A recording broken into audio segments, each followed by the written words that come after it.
There's a pill version of Ozempic. Hello, I'm Ozempic. And I'm other GLP-1s kind of like him. Hey, did I hear there's a pill version of Ozempic? Yep, you sure did. Ask your doctor about which FDA-approved uses of the Ozempic pen or pill may be right for you. Call 1-833-OZEMPIC or visit Ozempic.com to view the medication guide and learn more about Ozempic semaglutide tablets 9 milligrams and Ozempic semaglutide injection 2 milligrams. There's a pill version of Ozempic. Hey, it's Ryan Reynolds here from Mint Mobile. Now, I was looking for fun ways to tell you that Mint's offer of unlimited premium wireless for $15 a month is back. So I thought it would be fun if we made $15 bills. But it turns out that's very illegal. So there goes my big idea for the commercial. Give it a try at mintmobile.com/switch. Upfront payment of $45 for 3 months, $90 for 6 months, or $180 for 12-month plan required. $15 per month equivalent. Taxes and fees extra. Initial plan term only. Greater than 50 gigabytes may slow when network is busy. See terms. There's no place to escape to. This is the last podcast. On the left. That's when the cannibalism started. What was that? I want to get the muffs. Oh, yeah, like you're at the gun range. It's like you're an autistic kid that gets afraid whenever there's dogs barking in the neighborhood. He can hear it, he runs outside, he's got to solve a fucking mystery. I just don't go to a lot of concerts. The great thing is, Melt Banana, you know where they're from? No. Japan! Oh, really? Wow. All right, welcome to the last podcast on the left, everyone. I'm Ben Kissel. That's Marcus Parks. Hey! How are you, Henry? What? Zarowski. My back kind of hurts. Why? I was getting out of the bed yesterday, and I shanked it. Whoa. You were getting out of bed, and you threw your back out. It was just like I literally was getting out to, Natalie was coming in the door, and I was getting out to say hi, because I was laying in my own filth. I got back from the gym. I was being healthy. I got back from the gym, and a lot of times what I'll do with the gym is strip all of my clothes off, and then just lay down on the bed, just kind of spread eagle, just laying there. Because that's what happens sometimes. And then I saw her come in the door, and I was excited like a Labrador Retriever. I jumped up out of the bed, but guess what? I'm not made of snips and snails and puppy dogs' tails. I am made out of old cigarette butts and bent cans. Well, all right, that's fine. Let's talk. I need a life change from one Shoko Asahara. That's correct. All right, so we're on to part 3 of Shinrikyo. Oh, yes, Shinrikyo. This episode, like last episode, we really covered the micro of what happened to Shinrikyo between 1989 and 1994. This week, we're going to go through their worldwide operations, the macro, the true Cobra Command shit that they did from 1990 to 1994. Well, this is what we talked about the last time. Yes, on the home front, Shinrikyo was getting more fucked up as it went. He was Asahara is growing in paranoia and megalomania, and really starting his outreach. He's starting to realize his outreach within Japan is not enough for him. Yeah, he wants a deeper reach, and we'll find out later on too is that he was actually obsessed with Mein Kampf, and he felt that this is a part of it. He sympathized with the Nazis. That's what he said. He sympathized with Hitler and Hitler's they were stance. allies, yeah. Yes, and he looked at him as a sympathetic figure and said, we need to follow in their example of world domination. Yeah. And that after the Harumageddon, when Shinrikyo stands alone, we will help the resurgence of the Nazi party. And little known fact, Hitler also had a picture of him levitating, but it was his own human dookie. Yes. Almost like SpaceX, the way that launches with, fuel. Yes. It was actually human Hitler dookie. He's like, Himmler, come here. I want you to take the 2 googly eyes.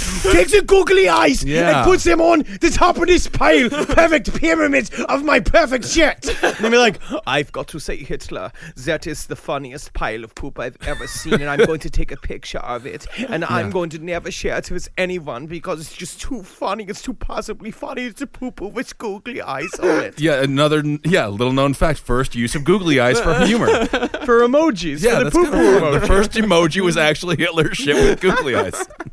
No, while most doomsday cults can do with just one scapegoat, the scope of Ohm's operation required dozens. Their enemies list was staggeringly long. Put Nixon's to shame. It included the press, the Japanese government, even rival cults, which there were quite a few in Japan. There They were all trying to steal followers from each other. No, if only they all could have just gotten along, they would have taken over Japan and the world. Right. See, listen to this, cults. If you're listening to last podcast on the left, make allies with each other. Then you can win. It was sort of against the character trait of a cult leader, though, to befriend other cult leaders. Exactly. There can only be one. Yeah. Exactly. They needed Scottie Pippen. Right. They needed a good assist man. Needed a Charles Barkley. I'm not sure. That's right, sure.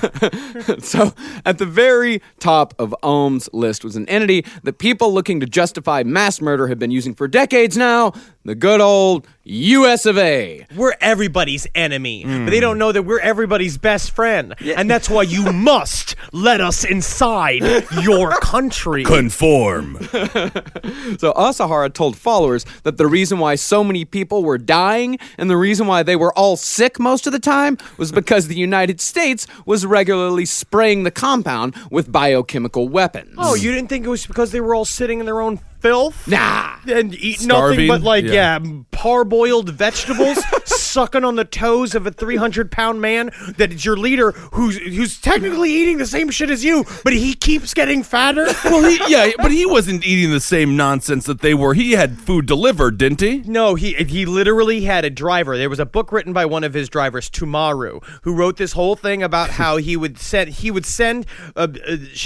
would send him on errands, and one of the errands he would do would be to several restaurants to go and get him like meat and fish and all the stuff that they weren't supposed to eat because it's against Buddhist principles, and he would eat them in a private room. He had his private area. Of course, it was fucking, and they should have seen how many plastic food utensils were in there, just laying around like after we're done after a delivery quest. I got three sets of silverware yesterday.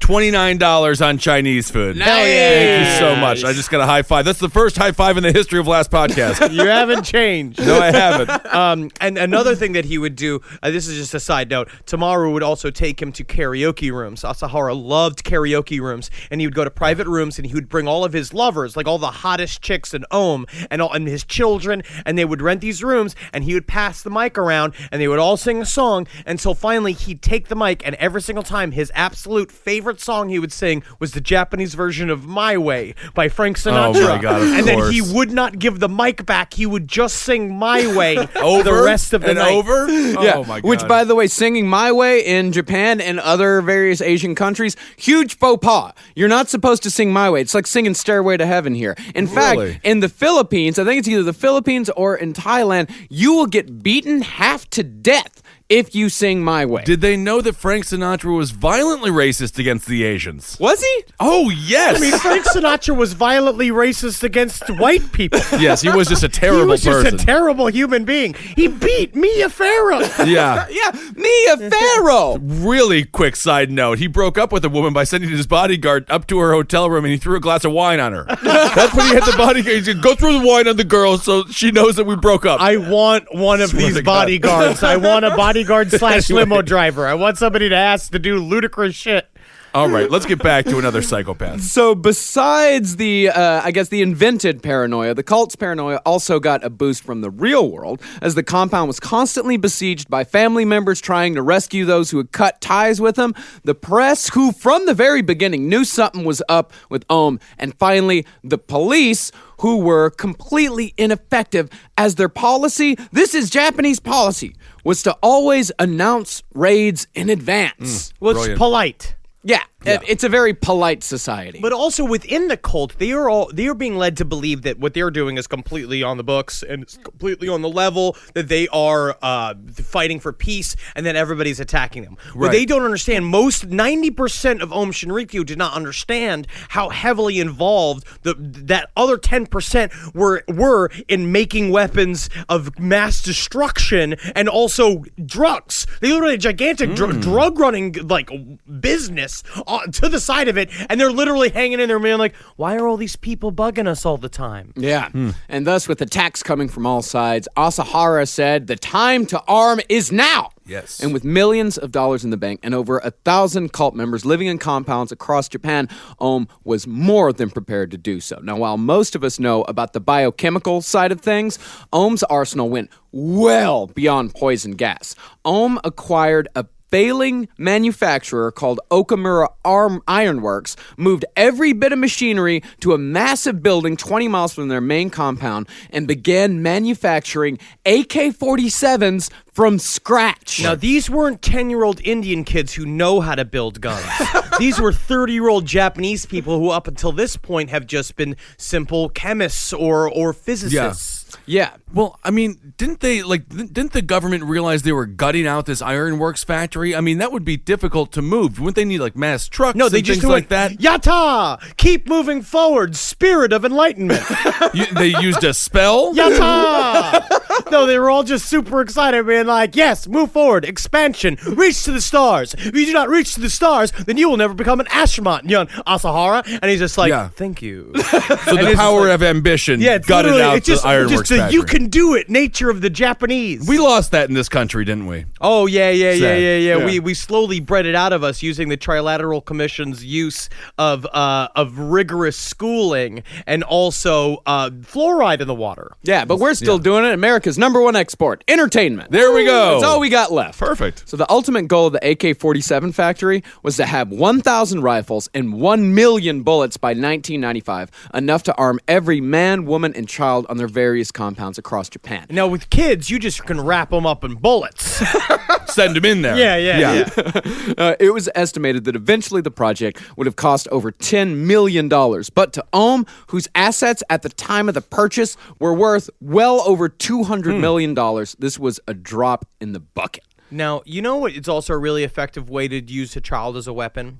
What you do is you strap a bunch of, you know, you can take out the grenades, you can pull the pins, right, and then you can strap the thing so you can like hold the thing, the lever grenade thing you do, the thing you do so it doesn't blow up. The pin. Take a bunch of those. The latch. Take a bunch of those. You pop them. Right? You hold the latch with duct tape, tape it all over the inside of the kid's clothes, right? Go up to, have the kid run up to the American embassy, be like, please come help, please help. And he's just like, what? And you say, I think I have rationberry. And they're like, oh, young Japanese boy, we have to help. We're the U.S. embassy. All we do is help. I don't know if they help with rashes on bellies. They're not. What they do is they think that that's code for this kid wants them to fuck him. Right? Oh, I see. Because they're the government.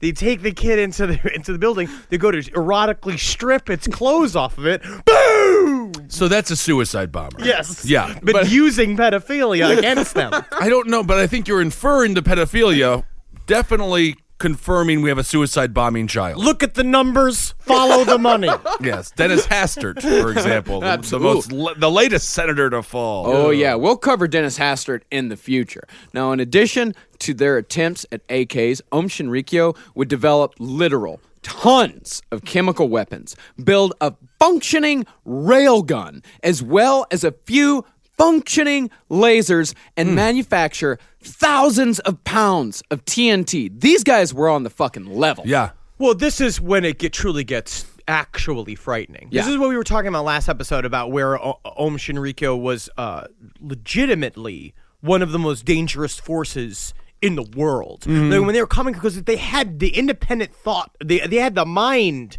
to put all of this shit together. And then this is another thing that's really interesting is that in the book Destroying the World to Save It, they have a really interesting concept about how megalomania and how dangerous that is in this scenario. A lot of times in megalomania, you see people that are deeply suffering they're deep in the suffering of schizophrenia, and they believe there's gigantic illusions and stuff like that. Is that Asahara was literally suffering from a version of that, but had access to millions of dollars and thousands of people willing to do his nonsense wills. Kim Jong-un, right? Yes. Yeah, and that's in addition to a head full of acid. Yes, and so oh my God, a railgun when you're on acid? Sign me up for the cult immediately. Me and my bro's gonna fucking YouTube it. Oh, man. You gotta YouTube it. But he came out, and one thing they said what's really interesting is about how an atomic bomb, which is Asahara's main goal, is such a... Should I wait? Yeah. Okay. Yeah. That's the big reveal. You got it. Yeah. So get back, but start talking about the other shit. You gotta YouTube it. You can just go for it. Yeah. But no. But this is when you bring in all of the other weird inventions that. Yes.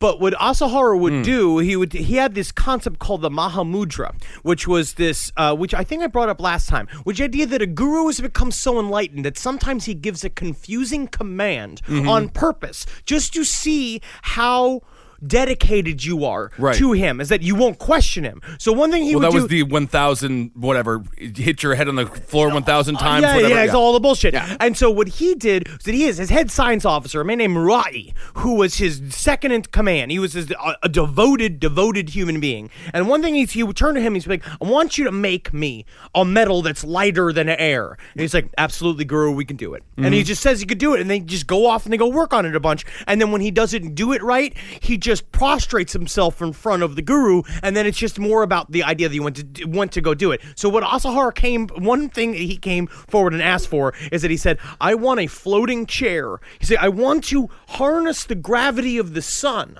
and I want to use that in order to levitate more easily than I'd normally have to do flexing my powerful leg muscles. See, there's a movie about that. Yes. Man put the balloons on the chair. You're talking about Up. Yeah. No, not Up. That's the house. There's a movie where a man sits on a chair and he puts balloons. Yeah, that's right. He died. Yes, he's gone. Yeah, it was dumb. Don't do it. It was dumb. Yeah, dumb thing to do. Yeah. So Murai took the command. He said, "Okay, we will go work on it." And he comes back to Asahara a couple of weeks later, and he's like, "Okay, we can do it. But the problem is, the chair will spin so fast, it will make people sick." Oh, that's kind of a fun ride for a carnival. And then Asahara say like, yeah, forget about it. Yeah. You know what? Actually, that's cool. It's cool. Thanks, though. Nice. So they had all that goofy shit. They had all of the truly dangerous stuff like the TNT, the chemical weapons, the AK-47s. But the one thing the Ohm wanted above all else was a nuclear bomb. Get in line. Yeah, right. And luckily for them, the number one producer of atomic weapons was collapsing just across the ocean for Shoko Asahara, and Ohm Shinrikyo would find a second home in Russia just as the USSR was collapsing. I just love the idea that Russia had a fire sale. And everything must go. What do you have? All they had was nukes. Wow. Just everything's glowing with radiation. Please go to this, like, my best salesman is Gorshk here, and Gorshk tell them how he's like, no, so I am 47 years old, but I look like I am 9 years old, and that is because of radiation from Chernobyl. But what we'll say, we have got quite a sale going on. It's just like, we can get 2 atomic bombs for up to 40,000 Korshkas. Wow. And what exactly is a Korshkas, young George?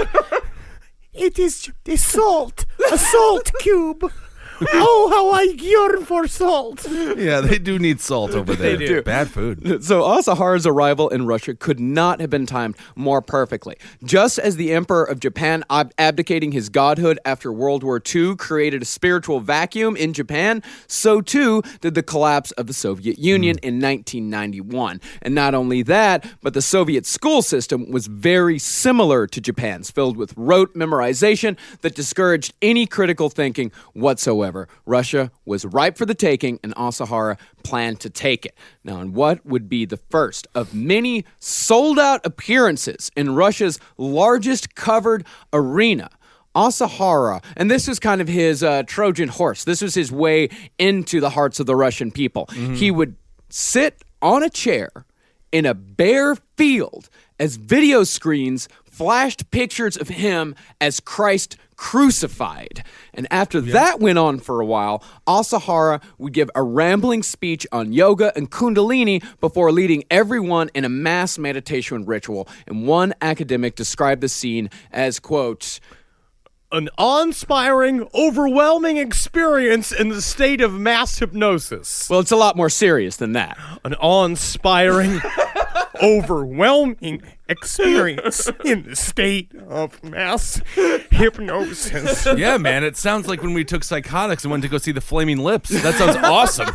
It does sound pretty fucking rad. So you mean to say he was somewhere between Marilyn Manson and Gwyneth Paltrow? Yeah, something like that. But also E Honda. That's him. E-Honda. That's him in one go. Don't even get me started. For those that don't know, E Honda could flap his hands all fast. You get your enemy in the corner, they can't move.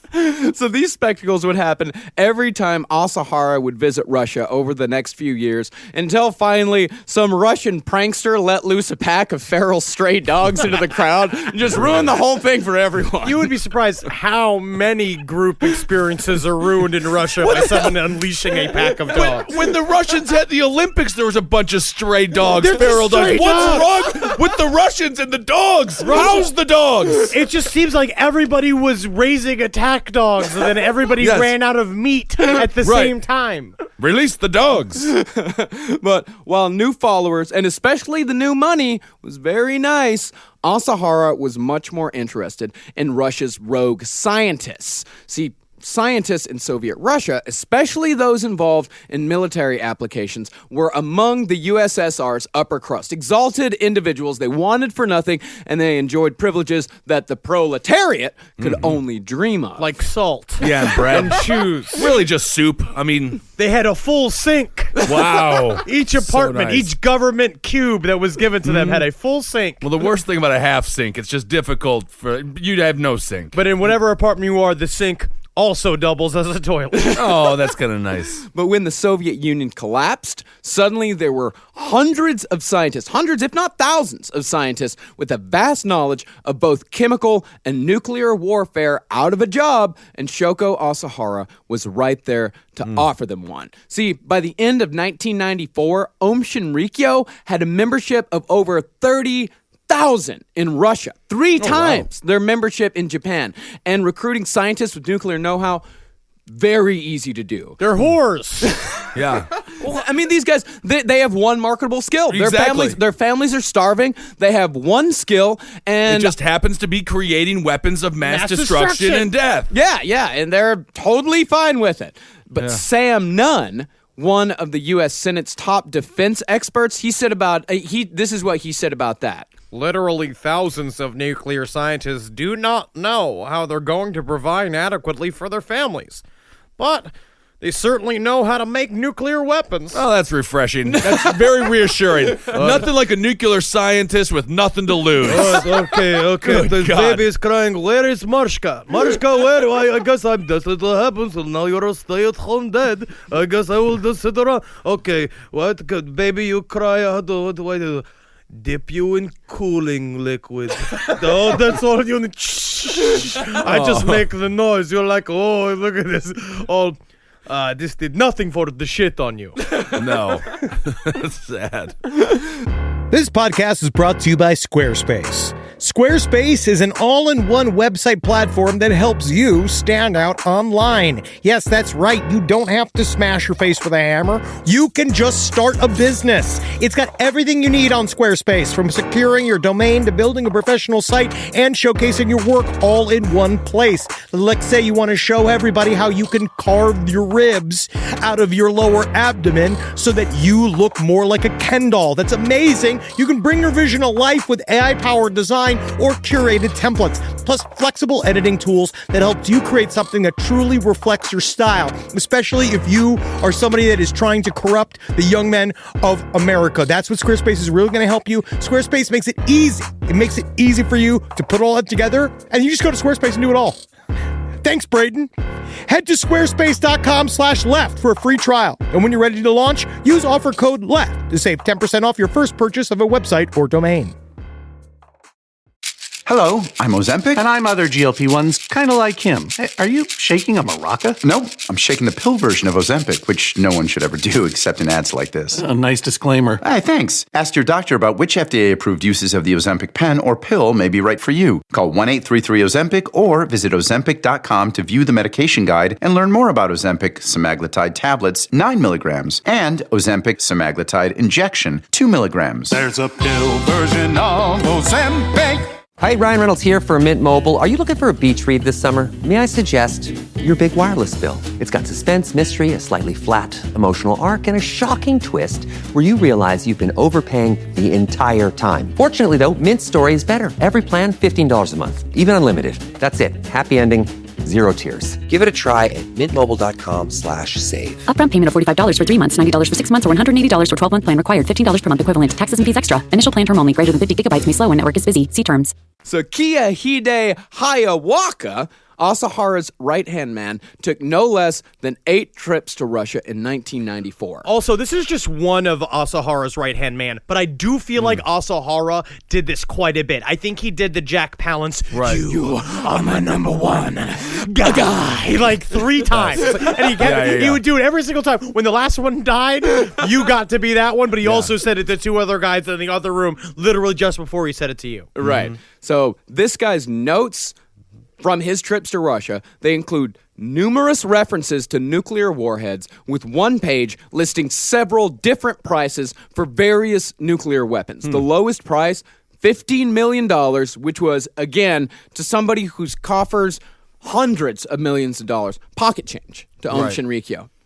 And while the likelihood of Aum smuggling an actual nuclear bomb from Russia to Japan is admittedly low, it is not too far-fetched to assume that they could have at least smuggled enough plutonium in to create a dirty bomb. Sure. I mean, you can put anything in your rectum. You can put anything in your rectum, up to the size of a baguette. Yes. So a couple of trips, that's all. I mean, how much plutonium do you need? 3 baguettes worth. How much plutonium is a lot of plutonium? I feel like a little plutonium is a lot of plutonium. That's what I thought, is that you don't need that much to make an atomic bomb, right? I don't know. No. I am somewhat lacking in terms of my knowledge of nuclear science. Sure. So, when detonated, a dirty bomb creates a radioactive mist that embeds itself in the environment for literally thousands of years, rendering it a deadly wasteland for centuries to come. I'm just going to put a little bracket in there for joke concerning Kissel's bathroom. Oh, okay, good. I like that joke. It's kind of funny. Even a small dirty bomb would render half of Tokyo completely uninhabitable for hundreds of years, and Asahara was well on his way to obtaining both the components and the knowledge necessary to make it happen. He was this close. He was maybe 6-8 months away. Yes, and Marcus, maybe about a half inch. About He's half a half inch close. Half inch, because that's what he was doing. Yeah, a cunt hair. It was cunt hair out. Oh, I see. Well, depending on the cunt. We'll call it a vaginal follicle. I think vaginal follicle is worse than cunt hair. Well, for my purposes, I have to say vaginal follicle. How often are you saying it on Fox? Oh, so much. So much.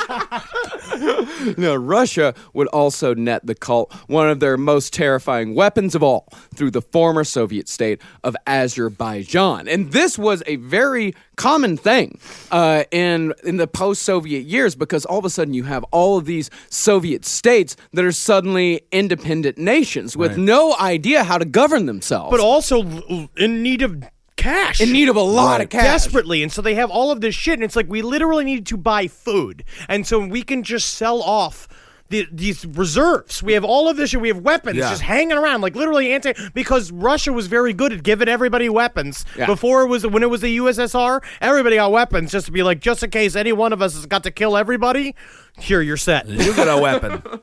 So Aum was able to buy for, actually, this is kind of a low price. They paid $700,000 for an Mi-17 military-class helicopter capable of being equipped with 128 rockets, 4 Scorpion anti-tank missiles, and a 12.7 millimeter gun mounted on the nose. It sounds like a great time. It's I just have to say, it they're sounds like a fucking awesome time. 8 months to getting a nuke. They have a helicopter. I mean, a head full of acid. Holy hell. This is my question, though. What was the interior like? Well, I mean, I'm sure it's very nice. A good military Is it an isotoner? Isotoner leather is what you want. Yeah. We can put the leather in. Yeah. All right, okay, fine. So no features?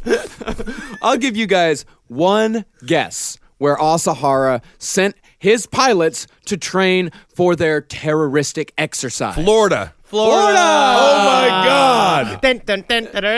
What is with Florida? Terrorists are like, we want to blow up the United States. We want to blow up our homelands, but let's do it in the comforts under the sun. Let's do it in the orange state. Were you guys talking about, like, planning some sort of, like, massive terrorist attack? Because you should come down to me near Punxsutawney Flight School. I got, like, 5 helicopters, and I mostly teach things up, like... Yeah. How to kill things from the sky. Yeah, I'm not convinced Florida doesn't have a secret tourism campaign going on for terrorists. Yeah, there's an anti-American sleeper cell in Florida, which, I mean, come on. I mean, if in case you're not putting two and two together, Florida was where the 9/11 hijackers were trained. I bet it's run by an alligator with an eye patch and two parrots. He doesn't even care. He's cold-blooded. No, even though the weapon capabilities of the helicopter were impressive, Ohm's main goal for the helicopter, which, by the way, easily passed through Japanese customs. They just waved it on through. So they're like pineapple, bizarre mango, helicopter, pineapple. Oh, it can't bring this frog in there. No, this is an endangered frog, ma'am.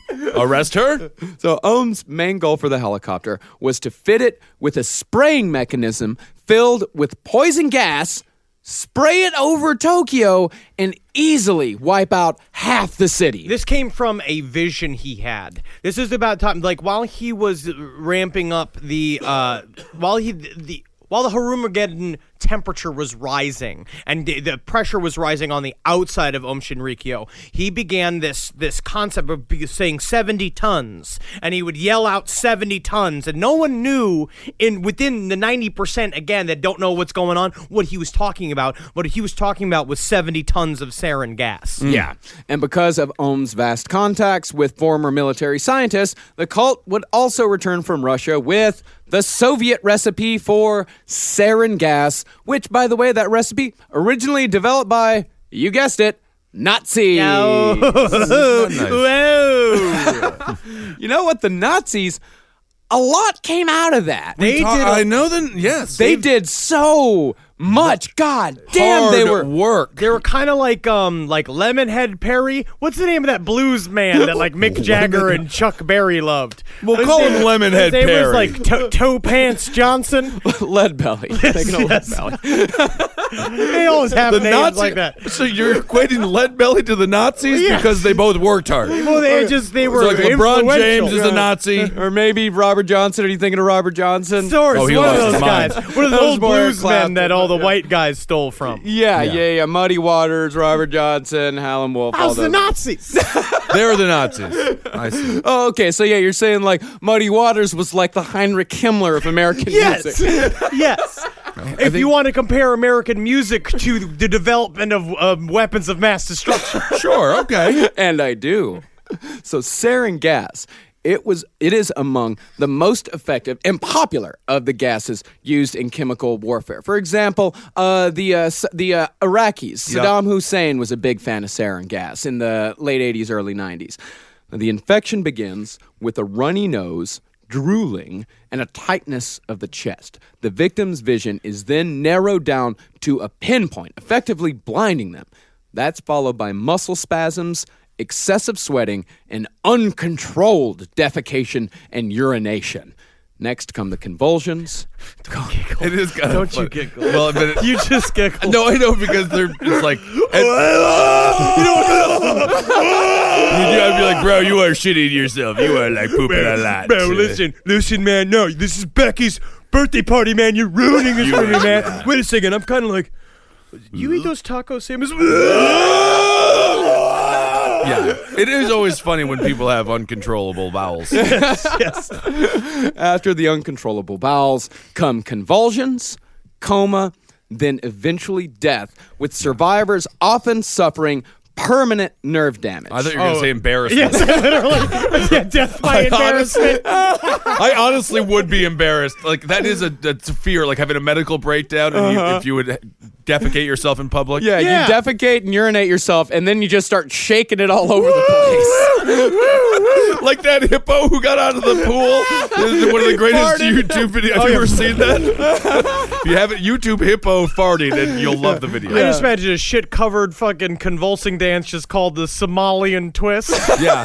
It's very unique to your culture, huh? Come on, baby. Let's do the shits. Now, under the right weather conditions, which is ironically the right weather conditions for a sarin gas attack, the end of a sunny, clear day. Oh my. A 500-pound sarin bomb could easily wipe out half of Washington, D.C., and as Henry said, Ohm's goal was 70 tons. Now, the idea was to mimic a biblical disaster. That's what it was. It fit with his brand. It fit with this idea of being like, we will rain death from the skies. People will not understand what is happening, and they will assume it's a godlike motion. And then first it will appear to be a biblical disaster, and then it will appear to be a gigantic chemical weapons attack, and then that will be blamed upon the United States of America. Yeah, I mean, he's putting all his chips on the U.S. being blamed on this, despite Japan being one of our closest allies in the late 90s. And if you want to compare this to the Charles Manson race war concept, which was such a small concept, there's another cool thing, interesting from this book. They were talking about, it's like Manson was saying, like, but Manson's idea was just like, guns and knives, right? Yeah. Like, yeah, there'd be and fighting dune buggies, it would be like warriors. It would be kind of fighting in the streets. But Asahara's vision of the end times was so epic, and then because he had the cash flow to make it happen, it's again he was probably the most dangerous person in America. Yeah, because the most dangerous person in the world. Yeah, absolutely. Sounds like it. Because Manson's whole thing was just all about telling a lie to get all the chicks out to the desert because he liked living in the desert. He liked fingering chicks. Yeah. That wasn't the end game for him. Like the whole Helter Skelter thing, that was just him riding the wave. That was like a side game. That was just a lie because he was a petty criminal, a bit of a megalomaniac. He did enjoy the attention. He did enjoy like the Christ-like vision that people had of him. But Asahara, the sex was a side effect. The sex was like, that was just a bonus to him. I was reading about too, he was also barely coming. He was still believing in the idea of transferring your energy upwards. So he would take the hottest females from Ohm into his room, and he'd go like, pep, pep, pep, pep, pep, pep, pep. No. Yeah. Like pull him off just before he fucked and go, well, I like pep, that, though. pep, pep, pep, pep, pep. At least we talked about it last time. But at least he was living up to his own standard to some degree. To some degree, so that's not so bad. I mean, no one else was allowed to have even any sex at all. Any sex at all. But yeah, so Asahara was a truly dangerous man. This was actually a goal. He was going to go through with this because of all the acid, the visions that he saw. He believed his own bullshit. What started off as a scam to sell like energy drinks to idiots ended up he believed his own press. Absolutely. Well, he was truly mentally ill. Yeah. And then the constant acid and the isolation and the creating of a whole group of people that then idolize you begin to believe in the fantasy. That is a part of the self con man, that you con yourself into becoming the guru position, and then there's no coming back. And don't you constantly have to give them something to do? You constantly have to be evolving, otherwise it dies, right? Yeah, absolutely. Because you have that, we talked about that in the last episode with that manic energy that they have to have, that they have to keep up, because you got to keep this train moving forward. If it slows down even a little bit, and he found that in the late 80s, early 90s, when he tried to run for office, the train started to slow down, and anytime, he has seen again and again that anytime the train slows down, a shitload of people get off. Right. Think about how upset you get when you aren't getting commercial auditions for a week. Oh my, livid. Yeah, it's the same shit. Which, like Robert J. Lifton said in this book, was really interesting too, is about the push and pull of the guru believing that he's the guru, and also his self-doubt, and the cult's belief in the guru and their doubt of him, and how that push-pull makes it really. Once you get nuclear weapons involved in that, it gets very, very dangerous. Yeah. One story that he said, I would say real quick, is that Asahara was confronted by one of the renunciants wanting to stop being a devotee because he fell in love with another chick in Ohm. Murai turned to him and he said, you know what he should do as punishment is that he should eat her shit. He should eat her shit and see how he feels after he tastes her shit. And Asahara was like, that's insane. No way. 2 weeks later, Asahara walks in, literally turns to the guy, and he's like, I've come up with your punishment. You will eat her shit. What if he and loved literally it? they went and he ate her shit in front of everybody. Another time, Young Sapien never denies eating shit. It's like, master always chooses me to eat shit, and what do? Oh, I eat shit with much alacrity. I mean, did she shit knowing that it was going to be eaten, or did somebody have to? Yeah, secretly they told her it? to shit on a plate, and then they ate it. You'd think a plate. Yeah, I feel like at that point, it might just be the floor. I'm picturing a bowl. Either that. A bowl? Yeah, I'm taking a bowl. Either that or somebody waited until she went to the outhouse and then they snuck up behind with the bucket and they caught it. Oh, she was in the Great cult trick. as well. Yeah, she was. Oh, yeah, she was in the cult okay. as well. Yeah, all these people are in the cult together. It also happened where another guy, a different guy, told Asahara, "Hey, I've fallen in love with this woman. I want to marry her. We want to leave. We believe in the guru's love, but we believe in our love more."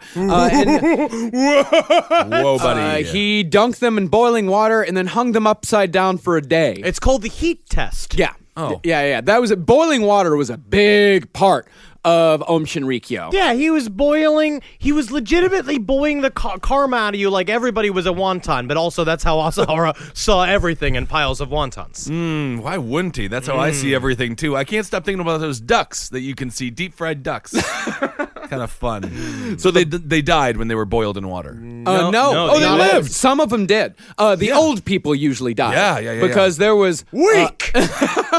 There was no age limit on the boiling water. I see, okay. So the biolab where the sarin gas was produced, which they called Sation 7, straight out of a fucking comic book. After entering a nondescript warehouse and navigating a series of narrow corridors, one eventually came to a large mezzanine with a giant golden statue of Shiva, the god of destruction, sitting in the middle. And hidden above Shiva was the so-called Room of Genesis, where scientists worked on various chemical agents, which they gave cute little nicknames like Magic, Witch, or Sally. It sounds like fucking like they were making Molly. It sounds like My Little Pony names. Sation 7. It was affectionately nicknamed the Wizard. It's fucking awesome, dude. A little callback. Yeah, the Mountain Wizards. Yeah, he brings back just like we always got to go back to the Wizards. They're like high five each other, like no. I almost forgot that they are just a bunch of nerds at the end of the day. You forget. Good That's reminder. the problem with nerds is that once they start taking themselves seriously, they become nuclear world superpowers. disruptors. Yeah. Now, to test the sarin after it had been completed and purified, Om traveled to Australia, bought a ranch called Banjuan Station, acquired a 29-strong flock of sheep, tethered the sheep to the ground in a semicircle, and exposed the sheep to a cloud of sarin gas that they had developed themselves from the Russian by way of the Nazis recipe. Wow. So what are y'all gonna do with these sheep? You come on down here to my sheep farm. What are y'all do with them? Oh, most respectful young Australian. What we plan to do is nerve gas them to death and experiment to see what the nerve gas will do to humankind. All right, well, I guess that's about as good as anything. I was gonna fuck them. Australians have a fun way of talking. All 29 sheep died. And So it was good.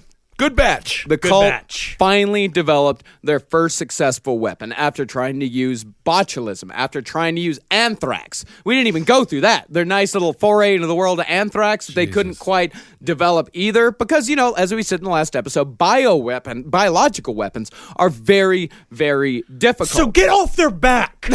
No, I mean, I'm not judging them. I'm just, they're trying. They're trying real hard, and they tried hard enough to develop sarin gas.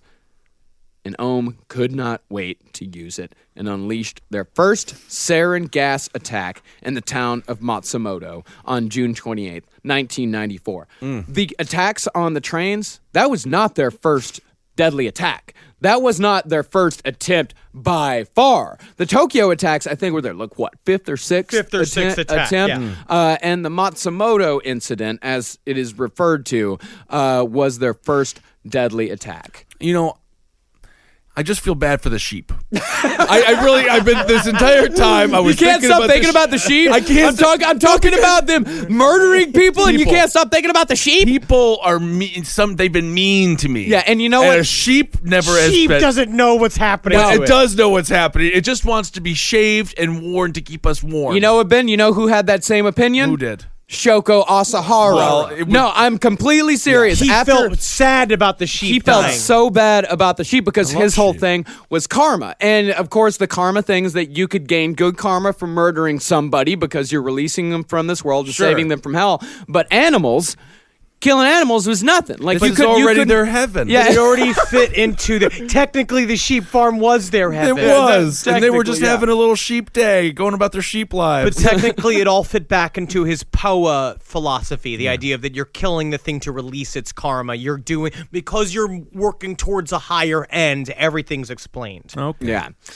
So people in Japan, understandably, didn't really like having Om Shinrikyo around. What are you talking about? They're just stinky. They're really loud. You see flashing lights coming out of it that are legitimately laser tests. You wonder what's happening in there. You know what I mean? Like, oh, you don't know. They're fine. Yeah, they're kind of fun neighbors, right? I think suicide death cults can be beneficial to a community. You think so? Think they're going to raise property values up? Well, you know they're gonna. I don't know about that. You know that once they're all dead, those buildings are going to be a lot cheaper. Right. He's creating jobs. Think about that.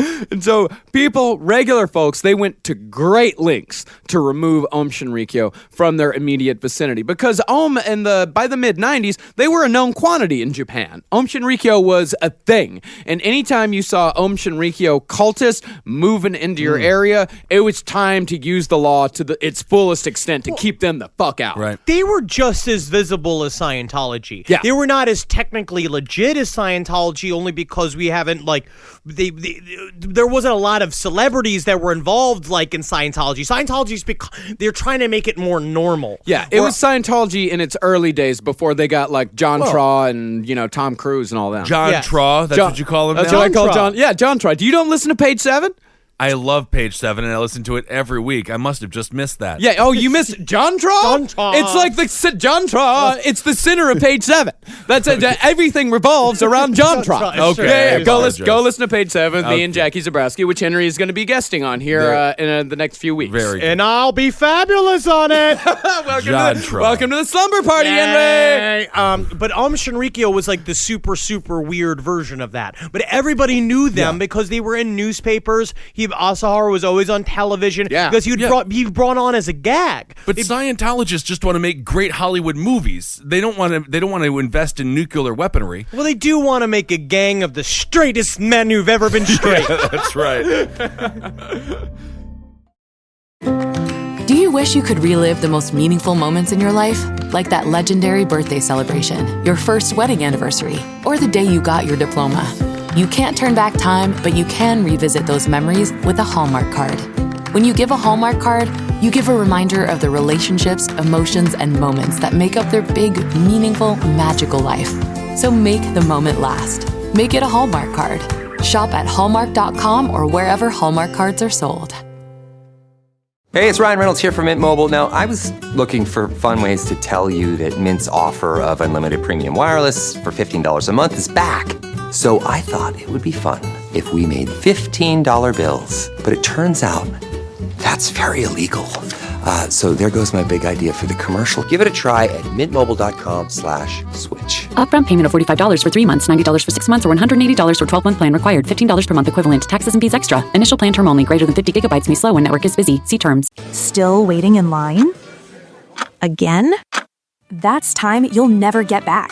Save time and money with Stamps.com. Over 4 million businesses have skipped the line with Stamps.com. Join them to save up to 90% off carrier rates from your computer or phone right now. Print postage for certified mail, registered mail, and packages in seconds. Then schedule a pickup right from your home or office. For a limited time, go to Stamps.com and use code PODCAST for a free welcome gift. Taxes and fees apply.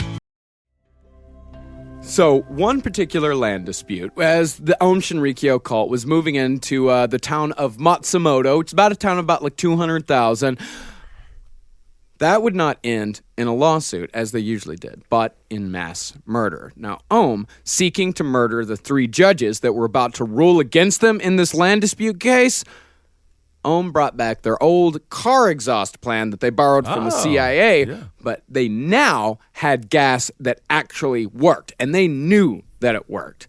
And the attack from the beginning, bit of a comedy of errors. kind of seemed destined to fail. So first, the head of the operation overslept on the big day. I gotta wake up. Normally the rat that nibbles on my toes does this a lot earlier. What's going on?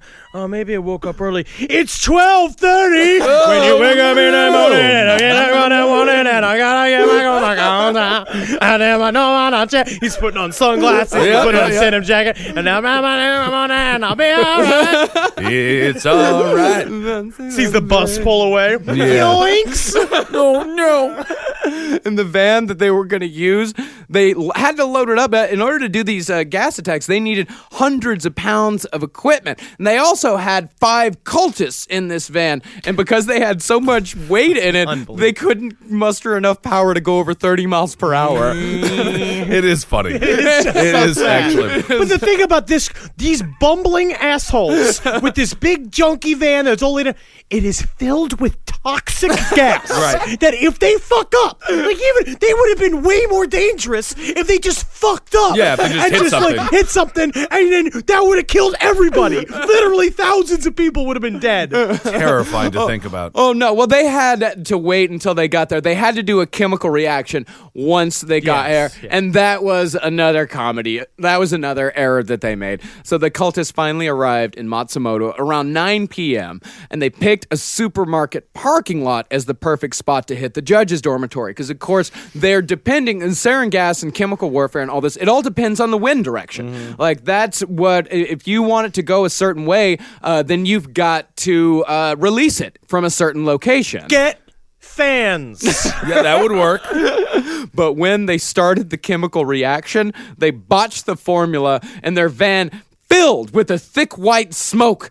Hydrogen chloride. Oh my God! In addition to releasing the deadly gas, in fact, one junior high kid that was taking out the trash next to the supermarket, he said that he saw the van. He just saw it suddenly fill up with gas. He said he heard a lot of muffled voices from inside. You don't know what I'm doing. I don't even know what I'm doing. In the morning, and I'll be all right. But since Screech comes running out of there. Whoa, guys! So the thing is about the wind direction is if the wind was, say the wind was blowing from the east, then they would have parked on one side of the dormitory where the judges were staying. If it was blowing and they would be able to just get the judges' dormitory and that's all. But since it was blowing from the west, they had to park in this supermarket parking lot, and the sarin gas would have to pass through an apartment block full of hundreds of people. And they, you know what they said? Fuck it. These are all just casualties in a greater war. We're releasing them. We're doing good for them. Yeah, we're releasing them. We're doing good for them. But luckily for all those people, the wind changed direction at the last minute. As they were releasing the gas, the wind changed direction to a much less populated area. 8 people still died. Oh. And another 150 suffered serious neurological injuries, but it could have been so much worse. Either way, though, the plan actually worked. The judges were among the injured, and Ohm got out of the lawsuit. And emboldened by a somewhat successful military action, Asahara decided it was finally time to start training ground troops. There you go. I can't stop thinking about, the sarin gas going through an apartment building and then the apartment building just filling with shit. Oh, yeah. And popping out of the windows and be like, I think we got him. Oh, yeah. It's a real chutes and ladders party in there. Look at that. Now, as far as the ground troops go, Asahara's first idea was to father a squadron of children with his more comely followers and raise them as a team of child assassins. Playing the long game there. Well, that's the problem. Armageddon, time sensitive, coming up real fast. Because that wasn't a workable plan. Because what he's doing now is, again, he's ramping up the speech. We got to figure out. We got to give ourselves a timeline here. He's like 1997. That's when the end times are coming. We got to ramp up to 97. And he was literally doing this. So for a while, he was fucking them, trying to put babies in them. Yeah, and he got this plan around 1990. And when I say he wanted a squadron of children, I mean literally 5, 6, 7-year-old kids. Yes. So if Armageddon was in 1997, then they're all going to be good, baked, and ready to go by the time it comes. Yeah, and all you got to do, again, what you got to do with these kids is you put bombs in their shoes, you teach them how to do bows and arrows, or then you just toss them at people. No, Just to get a suicide bomber. Ninjas. No, he was training child ninjas. Oh, children can't be quiet. Yeah, try to No. see what happens, right, and get a child to run across a bunch of rice paper and see what happens. You kidding me? So, but that's the problem, is that Armageddon kept getting moved up. And so by the time Armageddon was coming in 1995, Asahara opted to train his own paramilitary force made up of current and former members of Japan's 1st Airborne Division that he called the Soldiers of White Love. Now remember, the rest... He's getting pretty hip. Yeah, it is pretty sweet. I mean, well, he's doing... That is such a fucking acid name. It's like, yeah, man. He was high as fuck. He was Right. He was high as fuck, calling them the Soldiers of White Love. That's what a fucking general with a head full of... Because that's what they always say in the 60s. Like, man, if we had, like, poet warriors... Man, that's all we need. All we got to do is put a rose in the barrel of every shotgun. Yeah, all we got to do is, like, man, if we got General Westmoreland some acid, then, man, Vietnam would be a stone groove. Meanwhile, General Westmoreland just takes a tab of acid. He's like, we got to make the guns... bigger. That's the problem. They gotta be bigger. We'll paint stripes on the guns. Paint stripes on the guns. And that's as he's eating a cereal out of the bowl of a Vietnamese boy. Oh, no. Wait, Just like what? it because their skin makes it salty. Yeah, Westmoreland was a psychopath. Yeah. He was eating it out of the boys? I'm sure he had a boy skull that he ate breakfast out of. Oh, I see. Yeah. You put a couple of expanders in a butthole, you get some cereal in there. Technically, a serving of cereal is only 3/4 of a cup. Isn't that something? Really? Yeah. I didn't know that. So boot camp for the Soldiers of White Love began in the summer of 1994. And their training ideas actually pretty novel. The most novel one came when Asahara hired a bunch of homeless dudes from Tokyo and told them that they were going to be extras in a movie called Soldiers of White Love, but they were actually just used as stand-ins for the military resistance that the White Lovers were sure to face. If you're homeless, that's a hell of a gig. That's not bad. That's a crazy That's gig. a great I would gig. take it just second. Yeah. Absolutely. But they get out to the countryside and there's no cameras?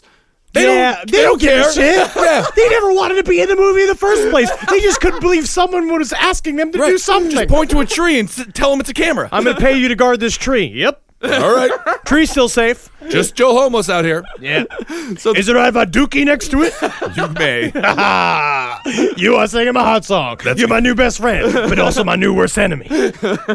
Can you go find more quiet homeless? Yep. I just put this box on my head. I can't hear myself. You can't hear me. So the squad trained from 8 a.m. till midnight every day with weightlifting, martial arts, and Chinese-style chi exercises. And in fact, one admiring member described them as, quote, deeply trained with highly developed muscles. Yeah, I couldn't help but notice how good and strong your muscles are. I don't know if you maybe see how developed mine are up here in the back of my shoulders. That's mostly because I'm a furniture during the day. Hi, I'm Charles. Are you Charles Ng? Yeah. How'd you know? The famous serial killer? Oh, yeah. Okay, hey, take Chuck. You guys so serious. Why is everybody so serious all the It's time? a suicide cult. We're preparing for the end of the world. No. Guys, we got Raph a little bit. Got Rex. Got a Rex. Okay? Now listen, all right. Why does it wear like a Tupperware? Why does a walrus like Because he's Tupperware? always looking for a tatsier. Why nobody Raph? Why nobody Raph? Well, I don't. Nobody know what I bring to Shinrikyo. It's kind of a serious time for Nobody knows. Maybe Everybody doubt. Mm. Everybody always judge. Well, But me, it's a no judgment zone, and I draw it here and check on the ground. Maybe not the right time, Charles.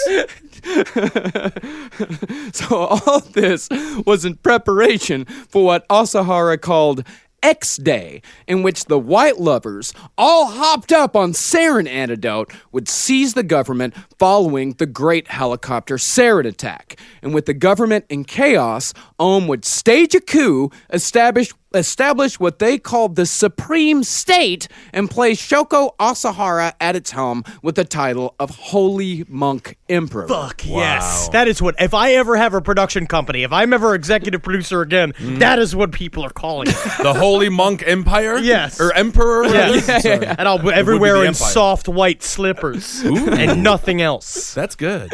But followers, they were warned in the ramp up to Armageddon. They were, of course, warned Armageddon was going to get a little heavy. See, the White Lovers and the Sarin attacks were just the beginning.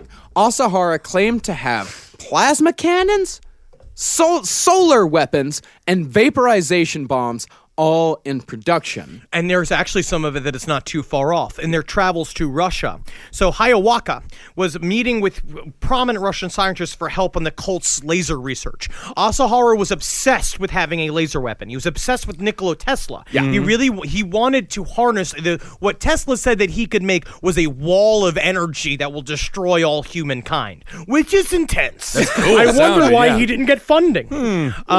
But they legitimately met with a man named Nikolai Basov. He's a Nobel Prize winner for his research on laser technology. And from these efforts, Ohm was able to acquire or design various blueprints of imagined laser weapons and the head science officer Murai's attempt to achieve what the guru ordered led to some kind of laser test in October 1994. That was witnessed by people. Something with children of the 80s and early 90s. They loved lasers. Lasers was it for them. Well, that's what all they could think about. Because he wanted to be an anime guy. Yeah, he wanted the whole thing to be an anime. He legitimately looked around being like, we need mech warriors. And he's like, yes, I know, but then we have to raise children that are essentially artificial intelligence designed like human cyborgs that will feed into the mech warriors in order to create a union between man and machine that will not be like the union between God and man. Hello, Evangelion. Yeah, and one of them's going to be a super annoying German redhead that's going to ruin the whole show for you. She's got great breasts I in didn't it. think she ruined it. Oh, she is awful. I love that Evangelion. anime. It's the only anime I watched.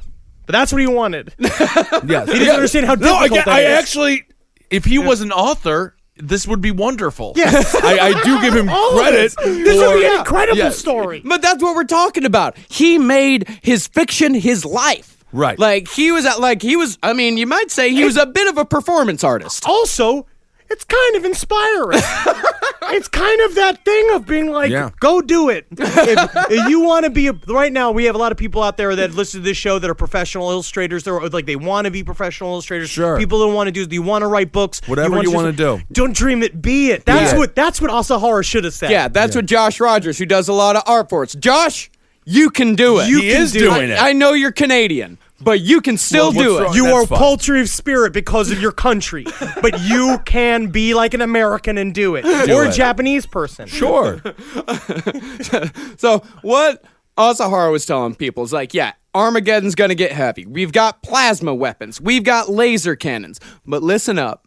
I've given you all the tools that you're going to need to survive. Those who had reached enlightenment in the cult were blessed with unusually high plasma fields, so the plasma cannons would only add to their power. Oh, easy. He also, there was a part of also Om Shinrikyo's design is that they attract a lot of doctors. Yeah. And they did, and they said that these meditation techniques, which is really interesting here, that they had the doctors after Armageddon, they would be able to take care of everybody. And this whole idea of being like, we got plenty of doctors, so we don't have to worry about anything once the end times come. Right. And also they believed that because the vaporization bombs that removed all oxygen from the air were fine because Om followers already knew shallow breathing techniques through their meditation sessions so they could hold their breath until the effects passed. Yeah. That's brilliant. Yeah, it's not like vaporization bombs actually suck the air out of your lungs or anything like that. Yeah. And as far as those solar cannons went, the ones that focus star power to melt everything in their path, those boiling baths, woo! That's what that was for. I see. Enhanced heat resistance. Yeah, it's That's like great. It's like when you boil a kielbasa before heating it up on the stove. Sure. I think that's how that is. Wow, well, I believe him. Yeah, and unfortunately, during all this nuclear war, the world's food supply would almost certainly be destroyed, but Ohm followers, they could survive that just by opening their chakras and lowering their metabolism until the world could be returned to its previous glory. And if that doesn't work, you can just cut off your fucking feet and eat them. Eat them. It's so simple. We're food. We're just food. God, how would anyone doubt this? See, I mean, this is common among any religion, any and every religion that has Armageddon weaved into their belief system.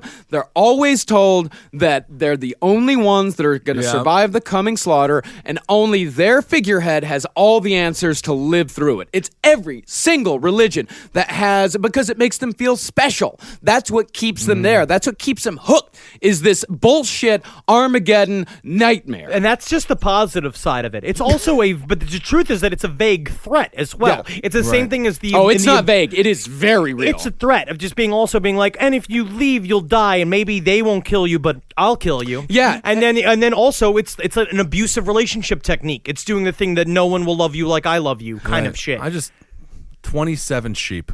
29. 29! Oh my God! I thought it was only 27. You don't remember the numbers. Well, speaking of the abusive relationship, is that I read the story of this one woman who had to go through this thing called like the Bardo initiation, because Om Shinrikyo, the worst thing that you could do was deny the guru's love, and they actually had they had a team of people that would bring escapees back. They called them the New Followers group, and people who would escape again and again, they put them through this thing they called the Bardo initiation, where they would meet the Lord of Hell. Correct? Yeah. They called him Mr. Lord of Hell. You always should. Mr. Lord of Hell. Yes, Mr. Lord. Yeah, and it was an initiation which they'd bring people in, they'd sit them in this tiny room, and a TV screen would come on, and it would start with like Asahara cartoon, or no, actually, it would start with like a Faces of Death style video where it just showed people getting shot to death. It showed them getting, these like blood on the pavement style car accidents. And then a voice, Asahara's voice, started saying, "Everybody dies. Everybody will meet their end." And then it would start showing Asahara cartoons. Oh. Yeah, and it would start showing Asahara cartoons. The whole time I literally would just be sitting there going like, fuck yeah, dude! This is fucking metal, man! I don't think that he would want your love, though. So. Sign me up! Can you please get the man who tries to milk me every day out of here? You'd be the only one who gets kicked out of the cult because you annoyed the man so much. I'm sorry, Mr. Zabrowski-san, but you are far too gnarly for Om Shinrikyo. They also had a head full of acid this entire time. That's a whole thing, exactly. It's a lot. But then a guy would come out in like a devil costume. Yeah, he'd come out in a devil costume, and he'd have a huge drum.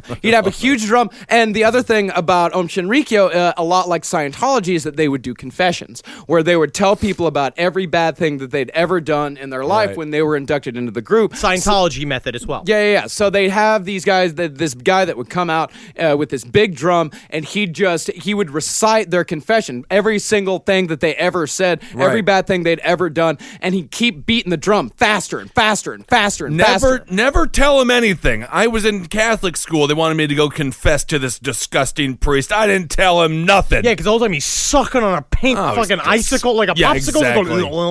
But you know what's also weird? A good way to freak people out with a head full of acid in the situation dressed as the devil? Do the thumb trick. That is kind of fun. Trick, be like, you separate your thumb. Because people on acid are just toddlers at the end of the day. Yeah. Got your nose. Give me my nose back. That is freaky. Don't do that if you're on acid. Back. It's so not metal, bro.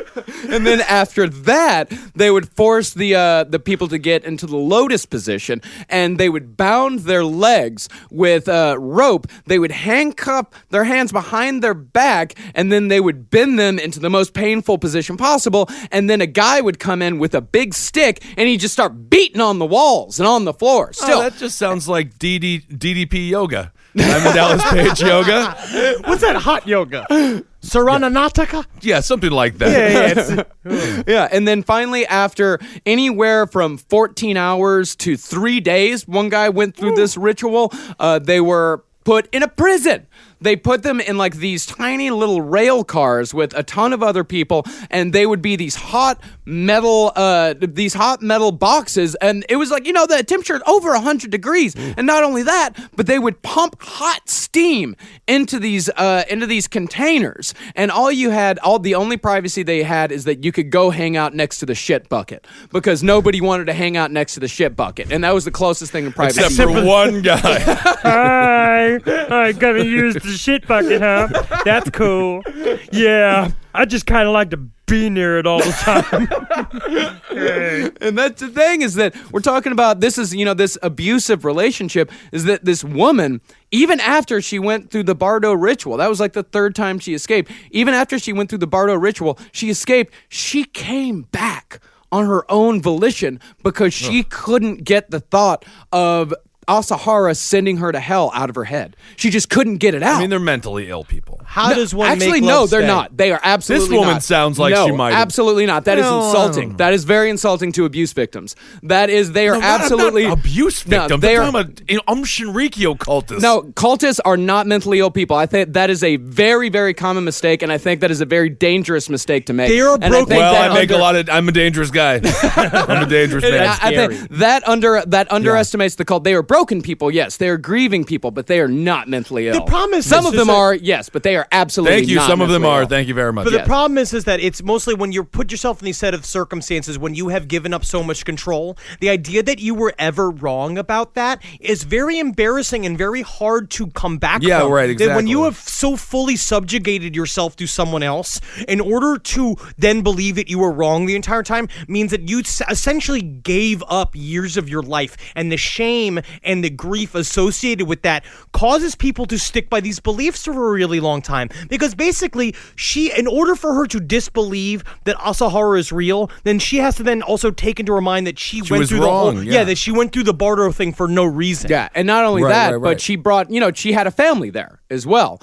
So not only is she wrong, but she has also wasted her children's life. She has put her children through all of this. The whole belief system is in shambles. They are deeply flawed. Yeah. Everybody involved in this whole thing is just flawed and fucked Well, yeah, up. they're trying to murder thousands and millions of people. That's the thing. Yeah, but that's the big thing. that's the thing, is that this woman had no idea that any of that was going on. No, she was actually, it was actually sadder on her end because she wasn't a part of the big nefarious world domination plans. If she was a part of that, I understand why the rest of them were creepily, like the 10% that were creepily devoted to Asahara. I know why they are, because they are also being like, we'll get a cut of the pie. We're going to be a part of the winning 10%. Like he'll include us in the celebration party. Yeah. But everyone else was expendable. Yeah, Destro's all about Cobra Commander getting to the top. Because he thinks he'll be able to hang out in the conference room. We just understand Cobra Commander's probably going to fucking blow his brains out. Yeah, exactly.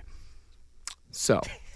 Are we sure about the exactly? That's fine. So by the end of 1994, Ohm's Supreme Truth would have over 40,000 followers in over 30 branches in at least 6 countries. Their weapon stockpile had reached supervillain proportions, and the connections they had made extended all the way to the Yakuza. If you don't know who the Yakuza is, they are a worldwide criminal enterprise filled with the baddest motherfuckers Japan has to offer. They're like the mafia times 10. Yeah. And in Japan, they're incredibly important because they're fully involved in business. And I'm certain that what it comes down to it is that, like, what we have here is that they do have a concrete connection because the Kyoto Nakata, the high-level Yakuza master, joined Om Shinrikyo after a fatal liver disease diagnosis was supposedly reversed by miracles worked by the cult, right? Yeah. But also... That was their in. But a part of it, too, is that because they were involved in big business, they could not be involved in big business without being involved with the Yakuza. Absolutely. So at some point, Yakuza members are going to show up and be like, so what's this operation? Like, we know everything that you have. We know that you got this helicopter. You know, it's like, so what are you doing? You have to cut us into it now. Yeah, but this also tells you another thing about Om, is that the first time the Yakuza went and talked to Om Shinrikyo, sent these bad motherfuckers out there, the Om members beat the fuck out of them. Woo! Like, they went against the Yakuza and they won. So Asahara and Om Shinrikyo actually did have, so because the soldiers of White Love, these guys were, they were members of Japan's elite defense force. But they were mercenaries. But they were also also mercenaries. They were people, hired. They were hired goons. No, they weren't. They were people that were in the military that voluntarily became a part of On Shinrikyo, and veterans as well. These are people, they were not hired goons. They were people that joined Asahara voluntarily because they believed in him. That's not good. Hey, you got to believe in something. I'm so glad all this is in the past. You know what I mean? It's not happening now at all. This is like one of those things. I'm so happy that this is done with. It's not like there's an organization called ISIS that's almost exactly like Om Shinrikyo. Oh, we made them, and we'll turn them off and turn them on every time we want. It's the second time it's come up, but I can't even get into it. So it's through this man that this guy Kyoto Nakata, it was through this man that would finally have the connections to the underworld that they would need to procure small arms, as the AK-47 factory, not surprisingly, a little slow going. Weird. Yeah, Strange. to build 1,000 AK-47s from scratch. It's hard for someone to get one of those like weird embroidery Etsy things going. Yeah. Never mind a fucking AK-47 factory. Why didn't they just stop by a Walmart when they were in Florida? I mean, there's so many damn guys. I just don't even understand the problem.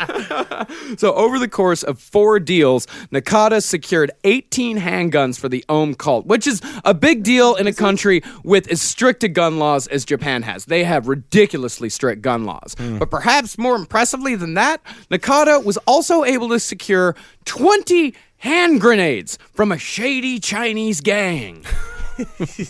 Awesome. We don't really know anything else, but That's it. Shady Chinese gang. That's I'm glad. Yeah, what are you going to say? Like a really cool, seemingly innocent Chinese gang. These seem like fairly petty deals, though, considering they got a helicopter from the Russians. Yeah, they do. They have a helicopter. You know, they have all these chemical weapons, but they're trying real hard to get these ground troops trained. Yeah. So Nakata also introduced Ohm through the Yakuza to the wonders of insurance fraud. See, when an Ohm member joined the cult and signed away all their assets, that, of course, included any and all life insurance policies that the initiate may have had. And after that, it wasn't hard to make accidents happen around the compound, or for elderly members to suddenly up and die in one of the horrific makeshift hospitals, which we'll get into on a future bonus episode. They just made their own hospitals. Yeah. And there's a lot of things that I'm It's like into. MASH. I like, yeah, I love farmers markets. Right. I like, farm to table stuff. I like indie things like Hey, indie man, films. here at CCR, we are 100% DIY. Like, we're the fucking DIY network, man. We fucking love DIY You know what shit. I could use for there's things actually- to not be DIY is a hospital. Yeah. You take care of that. You build that. Right. I don't want you, if you couldn't make it as a stand-up and then you decide, oh, I want to be a doctor and now I'm a doctor. That's not how that's going to work. No. That's illegal. Yeah, and Ohm also made a pretty penny selling drugs to the Yakuza, even though their product was known as the worst shit on the market, except for their acid. See, their acid was fucking great, but acid never really caught on in Japan. Come think about how good anime would have been, though. Oh, my God. Yeah, that's interesting that it didn't catch on in Japan. It's video games and They're very creative. Yeah, they're already a creative people. Oh, yeah, I see. Okay. They had their own kind of version of the 60s, and they created some amazing psychedelic music, but they kind of did it without drugs. They're on the level, man. Well, they had a 1960s. I mean, like We the all did. psychedelic. Technically, all world had a humankind. 1960s. Yeah, when you think literally as you do. But come on, man, I'm thinking in the psychedelic realm. I'm talking about music. I'm talking about a movement, man. Get with the feelings, Yeah, bro. it's like you don't even know Dr. Buzz. I know Dr. Buzz. Oh, man, well, you know what you need to do, man, is put cannabis oil in your shoes, man, because you're too groovy to be sick. Man, I think I got 102 temperature. Man, that's just your fucking prerogative, dude. It's just your fucking journey. But the acid was great. But they were also making PCP. They were also making meth. But everyone, like the Yakuza and all the drug users, they called it Ohm stuff because it was super dirty. How do they mess up meth? It was super dirty, super impure. Like, yeah, you've seen Breaking Bad. Like, how Cranston stuff is like the purest shit around. But they made sarin gas. Yeah, but how do you mess up meth? Because they were focusing on the sarin gas. The meth was just like a side project. Do what you love. Yeah. You know what I mean? Follow your heart. That's right. Yeah. Nevertheless, by the end of 1994, Ohm was operating what many believe was the largest underground drug manufacturing operation in the entire world. Yikes. And Nakata was also in the process of negotiating the hiring of several Yakuza members to fight alongside the White Lovers when X Day finally came. But fortunately for the people of Japan, Ohm would make a mistake that would finally give Japanese cops the concrete excuse they've been looking for, and Harumageddon would have to come early. That's the thing that's really scary is that Harumageddon can always come early. Why that? Why is that true? Harumageddon could come in like the next hour. Wow. All right. Shinrikyo, part 3. Amazing. Good stuff. This stuff, I mean, this stuff is really, like, this episode is when you really see Shinrikyo for not just, like, the weird Heaven's Gate, Jonestown, Waco type of cult. You know, you see these guys for the true terroristic threat that they actually are. And I truly do believe that you can compare Shinrikyo. Like, Shinrikyo was like the precursor to ISIS, to people like that. Well, to these death cults. ISIS just got a hold of the weapons. If Shinrikyo would have got a hold of the weapons, they could have become an ISIS. They could have become that sort of threat. Truly becoming a war, like an actual enemy war machine. It's like a thing. Real terrorist group. It's very interesting. You look at it and you're just the more I read about it is that they just how dangerous they were, and just how big it got without the internet. But without the internet, and also because the government did not interfere whatsoever. They weren't getting checked at all, and so they were just doing all this shit. And I can imagine. Can you imagine being the Japanese police finally showing up, like once the whole thing's said and done, and then looking at them being like, "Holy fuck! We should have gotten on this a lot earlier, guys." Well, the Japanese police, that was their whole thing, is that they kept saying it's like, well, that's like when someone would go missing because dozens of people would go missing, and the people would say, like, the families were like, "Hey, listen, I think this Shinrikyo people fucking kidnapped and killed my daughter." Yeah, get out of here. And the Japanese police was like, well, that's interesting, but it's not concrete enough. We need evidence. Yeah, they needed hard evidence. That's what they said, is that they wouldn't, because also, like, they were kind of in business, they were in business with the Yakuza as well, and the Yakuza kind of act as an unofficial police force in Japan. If something happens, if it was really fucked up, the Yakuza would stop it. Yeah. And I'm certain that the Yakuza was getting them weapons and stuff, but kind of just considering them another gang. Yeah. I'm sitting there looking at these guys and kind of being like, we'll get them weapons and shit, but we probably only get them only 20 weapons because we have all the rest of the weapons. If we ever need to fucking kill these people, we need to make sure we can kill them. Probably not really knowing that they had fucking 70 tons of sarin gas that they were trying to make. No, absolutely not. No, they were just another gang, and one that was making the Yakuza money. So don't trust anybody on motorcycles. Except for my dad. My dad was cool on motorcycles. Well, he wasn't. I'm sure he wasn't on a Yakuza type motorcycle. No, you had what are those called? The fast ones. The crotch rockets. The crotch rockets. Yeah. Don't trust them. No, but a dude on a hog. Yeah, you trust him. Yeah, I mean, you could sort of trust him. Kinda. Not with if your you're wife or another anything. grown male. If you're another grown male, you can trust them. Don't ever trust them if you're a young man or woman or a woman. Or go read Hell's Angels by Hunter S. Thompson. You might not trust a guy on a hog all Don't that much. trust anyone. Actually, don't ever trust anybody. You know what? I've come full circle. Yeah, don't even if they're in a car, don't trust them. Vans, don't trust them. Walking on the street, don't talk to them. Airplane, yeah, but you can always trust us. You can always trust us. And my God, if you do need, if you are sad about the 29 sheep, reach out. We will mourn together. Also, just remember that if you listen to last podcast on the left, and if you're one of the true elite that have given us a 5-star review on iTunes, is that when the Armageddon comes, when the end times comes, we will be safe. You are the only ones who are safe. You will also. We will die. But safe in the spirit world. If you listen back, starting at around episode 73 or 74, starting around Toy Box Killer or BTK, I began to weave a secret message throughout that I've been working on for a few years. And if you really listen, then only you are able to have the secret on how to survive the upcoming apocalypse. Actively asking people who might be more vulnerably mentally. Yes. To lose their minds. Yes. Satire. Satire. Okay, all right. Satire. Very good. I've never been able to use that excuse before. I like it. Isn't it fun? It's Isn't free. it nice? It's kind of free, It's satire. Because everything's satire. Everything is satire. As long as you say it's satire. Everything we do is satire.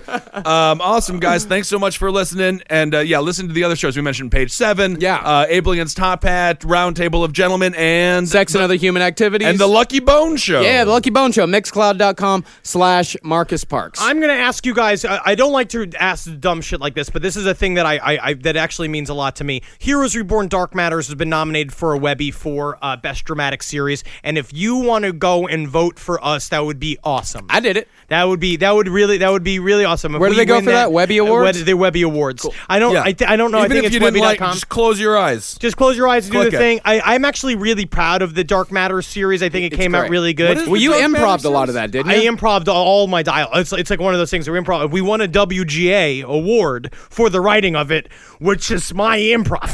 Right. But that's fine. It's always that That's way, fine. isn't it? But it's like just comment, just please vote for it. That would be really awesome. We're in second place right now, and if we win it, apparently we're getting close to an Emmy nomination. Nice. So if that could happen, this would push it. So come on, That would be great. Fucking whip it. Do Whip it. Do it for all of us. Do it for me. Do it for me. Do it for me. And follow me on Instagram at Dr. Fantasty and at LP on the left. Very cool. And follow me on Instagram at Marcus Parks. I'm at Ben Kissel on Twitter. I don't do Instagram.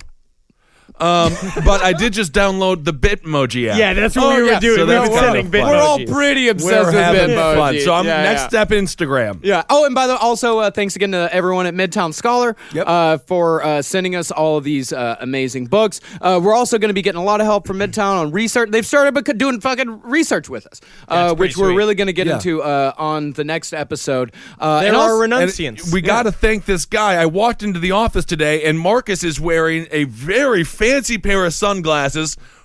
Rudy! Yeah, thank you to let's see here, Devin Johnson, who works for this company called the Rudy Project, and they sent us like a bunch of fucking awesome swag. Thank you for swag. Yeah, and thank also you. this shampoo to get grit out of your hair. Which was kind of an insult, I have to say. I've never had a piece of grit in my hair. Oh no, you need grit in your hair. I don't work hard. Yeah, I know. Yeah.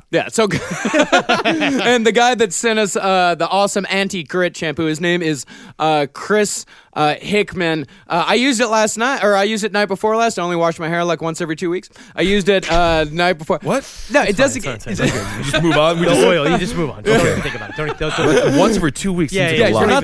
You're not supposed to wash your hair all the time. Yeah, but that's no how you one's- lose your hair. You're not supposed to. It damages your I hair. don't know if because- that's true either. It's absolutely It seems like a true. lot of It's myths for people. Skate over it. It's totally skate right on over that. very true.